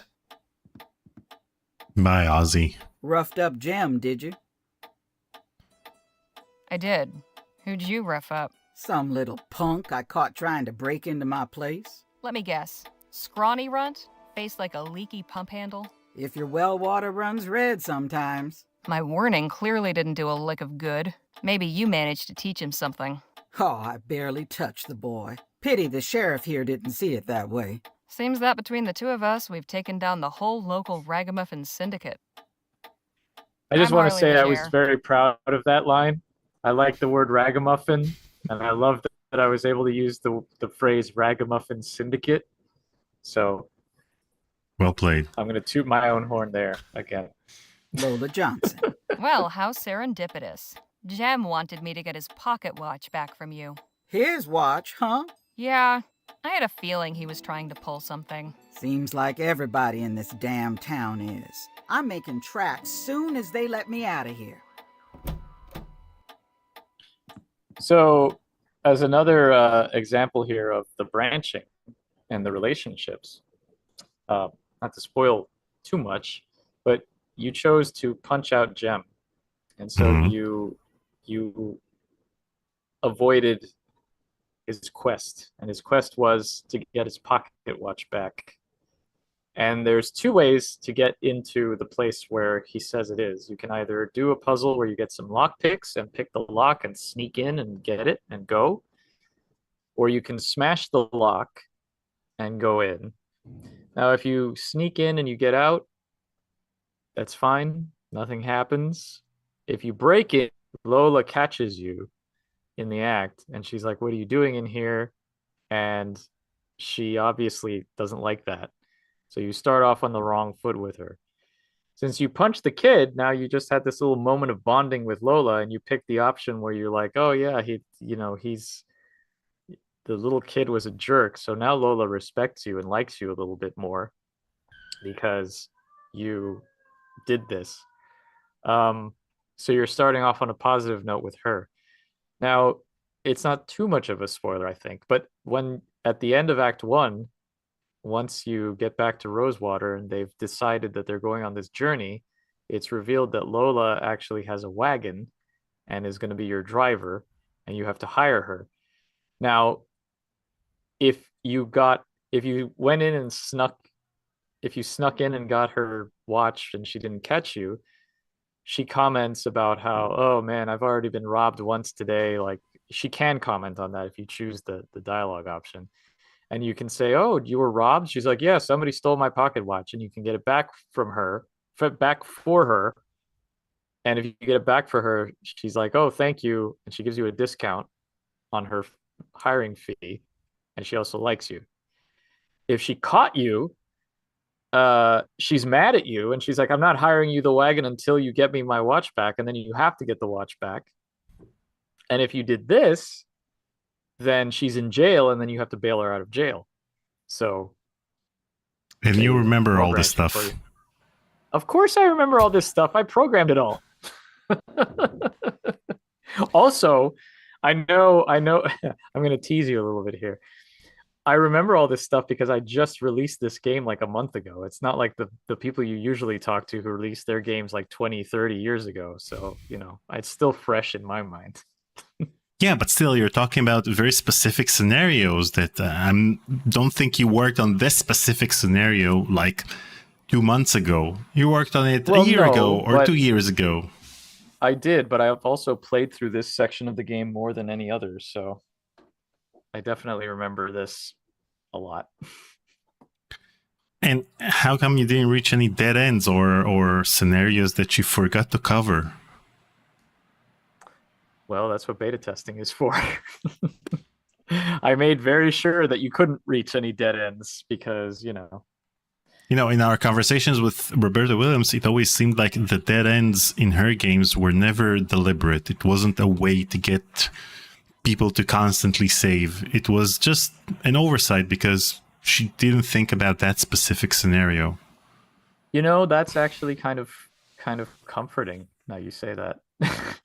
It's nice to know that she wasn't deliberately being like, well, this is how I'm going to screw the player over, because that's kind of how those games read sometimes. Yup. Afternoon, Sheriff Gamble. Mr. Ackerman, to what do I owe the pleasure? I heard you got the lady who was raising Cain at my show. That's right, in the cell there. The one with both her eyes. Might I have a word with the prisoner? Go on, then. Miss Legere, I presume? Uh-huh. Way that kid told it, I was expecting you to be at least a foot taller. Now see here, if you say same to you, then he likes you less because you're making fun of him, and Lola likes you more because you're making fun of him. Ah, the strong, silent type. I can respect that. I was merely hoping you'd indulge my curiosity. In all the time I've been performing, I've never seen somebody so hell-bent on a seat they knocked out the ticket taker. So, what compelled you to do it? So, when you talked about the developer commentary, you said that update will not require any significant changes that will break previous save games. Is that because you already placed the placeholders for those specific locations? So if you want to add a new location to the developer commentary, you can't at the moment without messing up people's save games? Well, it's not so much the locations, it's like the UI stuff mostly. Like a save game won't break if you add a new object to a room. Like it might make things go weird if you load a game, but like if you have the developer commentary and you start a new game, that's fine. But yeah, like the UI for the developer commentary and all that is all in there. So basically all I need to do is add like the little commentary nodes as objects to these rooms or whatever. And that won't break saves because of the way that that's already been implemented. So it's not related to the length of the audio or the amount No. Okay. No, audio files don't break save games. You can import those, no problem. Okay. Sometimes it's easier to let my fists do the talking. Old habits die hard. I see. Not one to suffer fools, are you?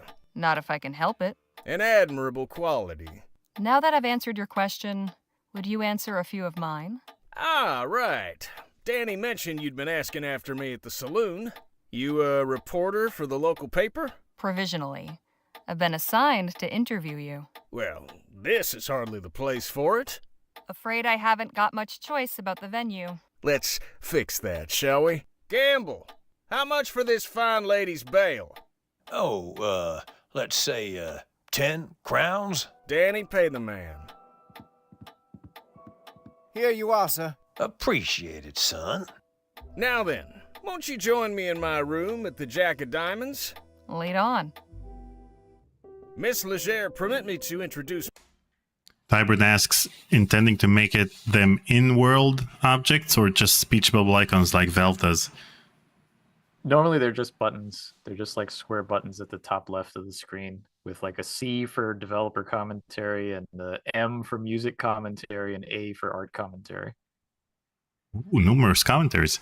So just like the DVDs from the early 2000s. Well played. Yeah. Because and sometimes... No, go ahead. Go ahead.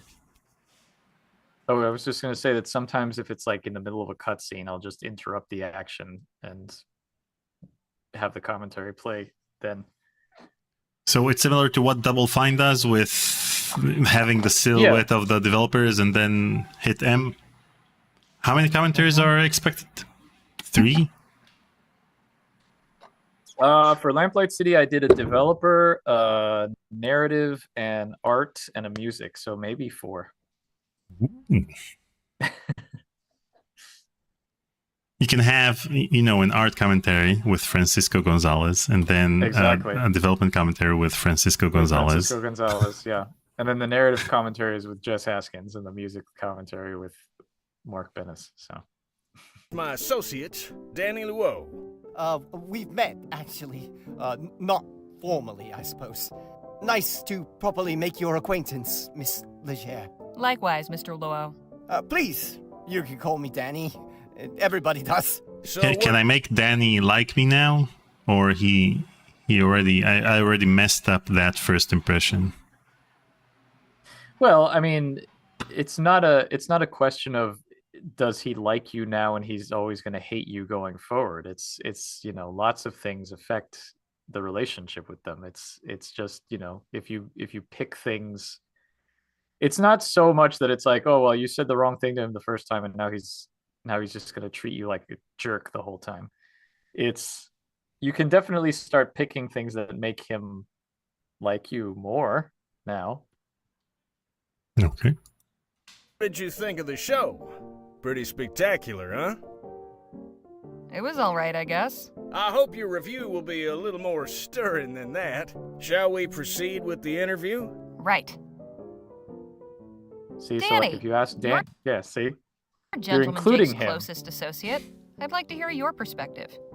Me? I'm an inclusive person. I thought this interview was with Mr. Ackerman. Oh, go on, Danny boy. Tell the lady what you think of old Jake. Well, Mr. Ackerman's been very kind to take me under his wing. He's taught me loads about showmanship and being brave.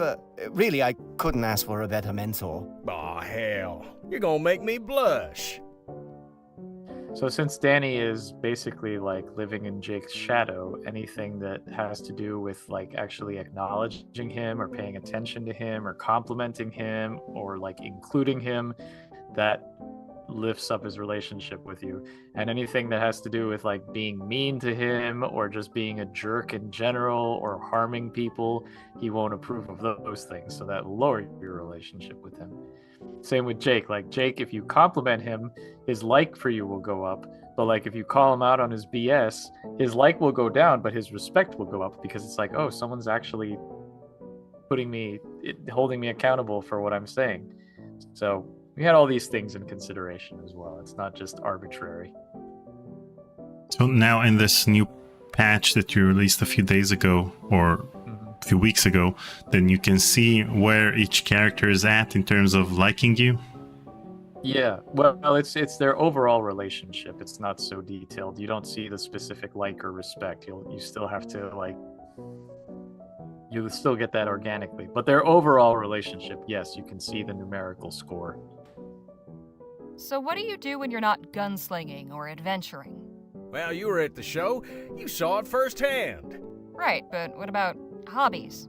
Pastimes? Well, I ain't the type to sit around reading novels, if that's what you're getting at. I'm a man of action.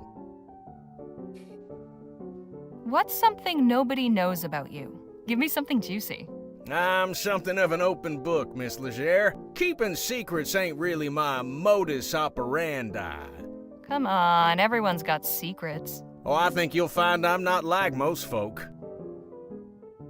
I think that should be enough for my article. What? Is that all?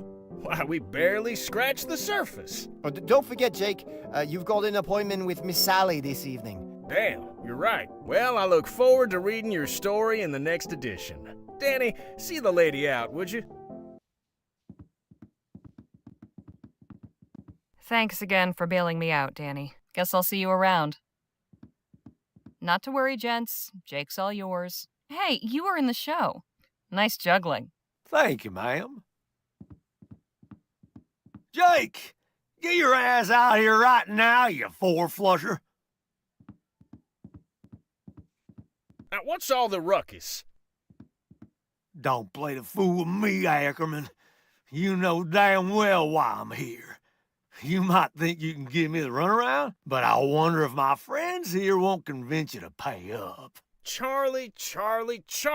Didn't anybody ever tell you only cowards get others to solve their problems for them? You slum-guzzling bastard. I'm gonna fix that wobbling jaw of yours. Come on up here, then. Are you sure you won't reconsider, Charlie? Shut the hell up and get out of my way. McGuire, take care of the kid.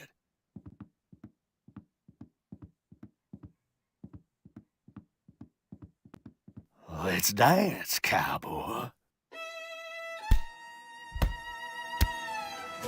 I suggest you clear out while you can, little lady. This could get ugly. Hey, it's the bug. We've come full circle. Yeah, we have. Hey! So that's how you want it, huh? Fine. I'll let the boss deal with you when he's done. Except now it's working perfectly. Actually, here's another commentary note, which you're getting live. So this was actually something that changed from the demo. In the demo, if you punched out the kid, it just went straight from you getting bailed out of jail to getting recruited for the mission. Like, you didn't see this whole bar brawl scene. You only got the bar brawl if you had the interview with Jake, and you only had the interview with Jake if you didn't punch out the kid. But we changed it because it just didn't make any sense. It was too fast. It was like Jake comes to bail you out of jail, and because you punched out the kid, and then he just kind of hires you, and his justification for why he's hiring you was like, you punched out the kid, and it just didn't make any narrative sense.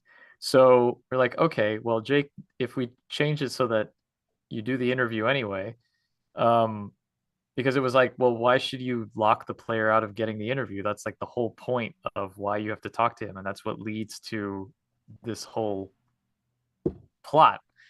So it made more sense that Jake would be like, oh, well, Danny told me that there was this lady asking to interview me, and then she punched out this kid. Let's go see. So Jake's ego would lead him to be like, oh, aren't you the reporter that was asking about me? So then you still get to do the interview, and then you get this. So that was a slight difference there. Awesome. Okay. We reached 2 hour mark. Let me switch to this scene. Okay. And tell you that this is a magnificent game, and I can't wait to actually play it. I waited with my playthrough of the game for us to have this live stream, and now I can finally play it all the way through. Good. I hope you enjoy it.